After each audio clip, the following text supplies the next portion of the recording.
Oxford பல்கலைக்கழகத்துல பல புகழ்பெற்ற அறிவாளிகளை உருவாக்கிய பல்கலைக்கழகத்தில் தந்தை பெரியாருடைய உருவப்படத்தை தமிழ்நாட்டினுடைய முதலமைச்சர் திறந்து வச்சிருக்கார்.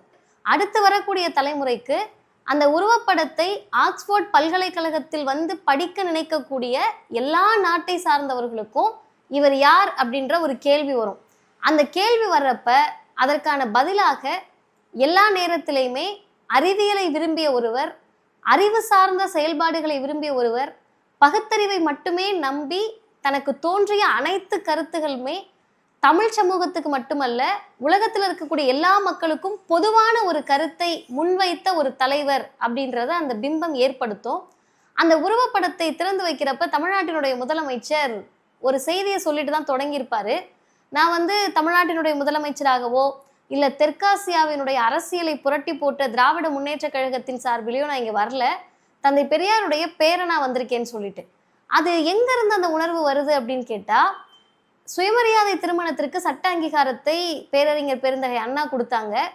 என்னுடைய ஆட்சி பதவி பறிபோனாலும் பரவாயில்லை, ஐயாவுக்கு இறுதி மரியாதை அரசு மரியாதை செய்யணும்னு சொன்னது கலைஞர். அவருடைய வழியில் சமூக நீதி நாளாக செப்டம்பர் 17 தமிழ்நாட்டினுடைய முதலமைச்சர் அறிவிச்சாரு. இது எல்லாமே கேட்கக்கூடியவர்களுக்கு ஒரு சாதாரண இதெல்லாம் ஒரு விஷயமா அப்படின்னு தோணும். ஆனா இது எல்லாத்துக்கும் பின்னாடியுமே தமிழ் சமூகத்தை, திராவிட இனத்தை பண்பாட்டு படையெடுப்பு நடத்த விரும்பிய ஆரியத்திற்கு எதிரான ஒரு போராக தான் இது எல்லாமே நடந்துச்சு. அப்ப இந்த உருவப்படத்தின் மூலமாக முதல்வர் தமிழ்நாட்டுக்கு ஒரு செய்தியை சொல்றாரு. அது என்னன்னு கேட்டா, ஆட்சி பொறுப்புக்கு வந்த நாளிலிருந்தே என்னுடைய பாதையை தீர்மானிப்பது தந்தை பெரியார் தான் அப்படின்றதுல உறுதியா இருந்தாரு. கிடைக்கக்கூடிய வாய்ப்புகள் எல்லாத்துலேயுமே அதை சொன்னாங்க. சட்டமன்றத்தில் அதை பதிவு பண்ணாங்க. தன்னுடைய கட்சி தொண்டர்களுக்கு அதை பதிவு பண்ணாங்க.